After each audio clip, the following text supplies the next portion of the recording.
پیارے بچوں، السلام علیکم۔ آج کا جو ہمارا موضوع ہے وہ تیسری جماعت کے اردو سے لیا گیا ایک سبق ہمسایہ۔ بچوں، کل ہم نے یہاں تک پڑھا تھا، آج یہاں سے آگے پڑھیں گے۔ گوتم جب علی محمد کو اسلم کے ہاں لے گیا تو علی محمد نے پوچھا، یہ تو آپ کا گھر نہیں ہے؟ گوتم نے کہا، جی ہاں، یہ میرے ہمسایہ اکرم کا گھر ہے، وہ یہاں نہیں ہے، باہر گیا ہے، اس کی گھر والی بیمار ہے۔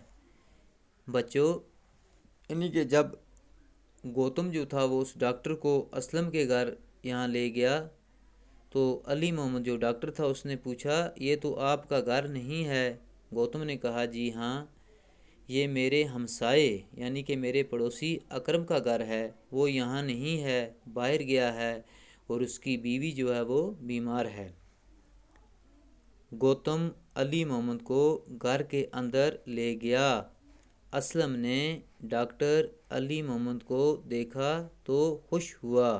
ڈاکٹر نے اسلم کی امی کو دیکھا تو جب گوتم انکل جو تھا وہ ڈاکٹر کو اسلم کے گھر میں لے گیا تو اسلم نے ڈاکٹر علی محمد کو دیکھا تو خوش ہوا۔ ڈاکٹر نے اسلم کی امی کو دیکھا، انجیکشن دیا اور دوا کھلائی۔ اسلم کی امی کی حالت بہتر ہونے لگی۔ ڈاکٹر نے کہا، بھابی، اب گھبرانے کی کوئی بات نہیں۔ یعنی کہ ڈاکٹر نے اسلم کی ماں کو انجیکشن دیا اور دوا کھلائی۔ اسلم کی امی کی حالت اب بہتر ہونے لگی، یعنی کہ وہ اس کی صحت میں اب بہتری آنے لگی۔ ڈاکٹر نے کہا، بھابی، اب آپ کو گھبرانے کی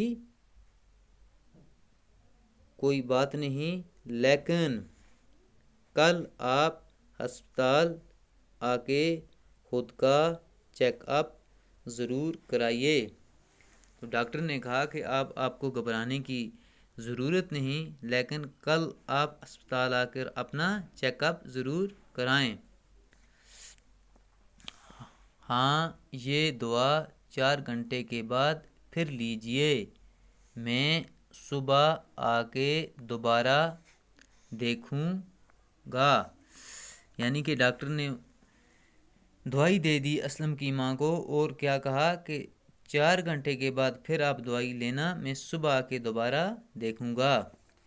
اسلم نے ڈاکٹر انکل کا شکریہ ادا کیا۔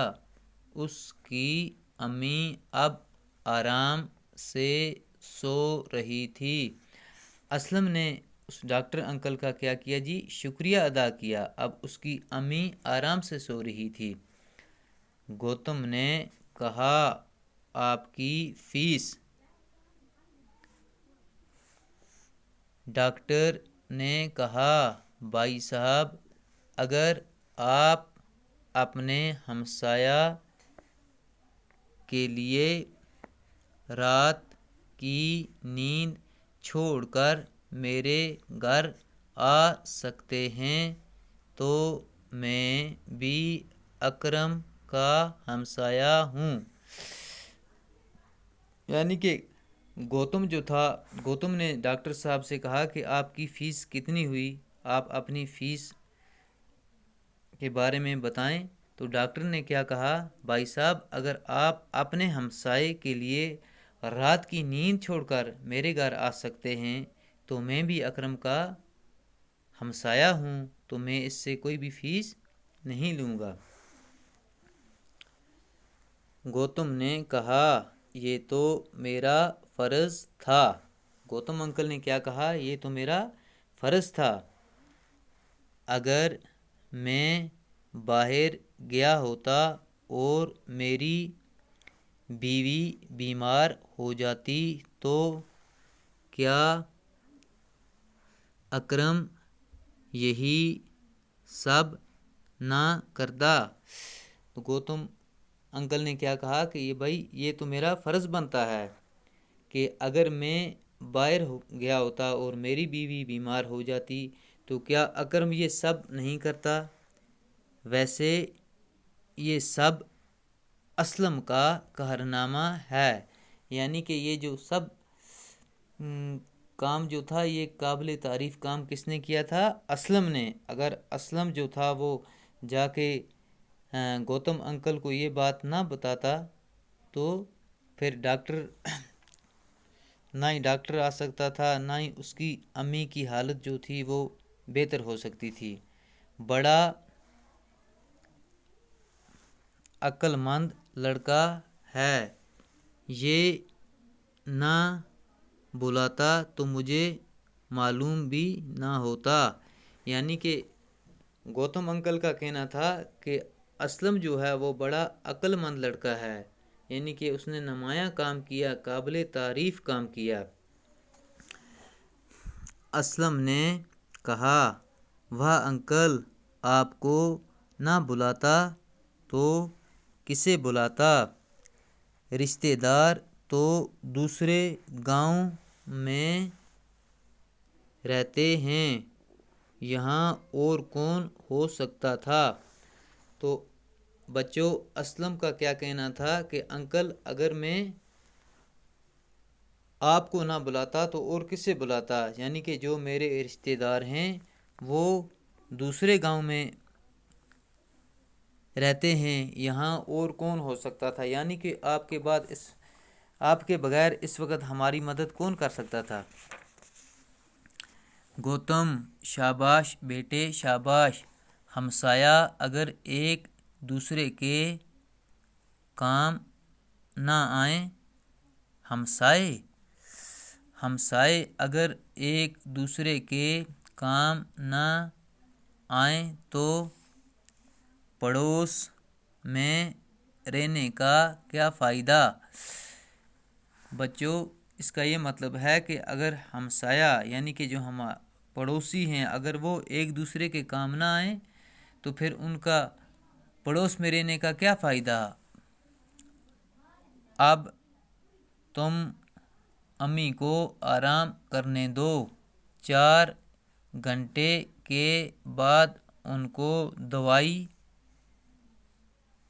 کھلانا مت بھولنا، میں ڈاکٹر صاحب کو چھوڑ کر آتا ہوں۔ اسلم اس کے ساتھ دروازے تک آیا، اس نے ان کا شکریہ ادا کر کے انہیں سلام کیا اور پھر دروازہ بند کر کے اندر چلا گیا۔ پیارے بچوں، یعنی کہ اس سبق کا یہ مطلب ہے، اس سے ہمیں یہ نصیحت ملتی ہے کہ ہمیں اپنے آس پاس پڑوس میں ایک دوسرے کی مدد کرنی چاہیے، ایک دوسرے کے دکھ میں اگر کسی کو کوئی مصیبت ہو تو اس میں ہمیں شریک ہونا چاہیے، ان کی مدد کرنی چاہیے۔ دکھ سکھ میں یعنی کہ ہمارے آس پاس پڑوس میں جو ہمارے رہنے والے ہیں ہمیں ان سے ایک دوسرے کے ساتھ مل کر رہنا چاہیے، ان کی مدد کرنی چاہیے اور ان کے کام آنا چاہیے۔ یہی ایک اچھے پڑوسی کا کام ہے۔ باقی السلام۔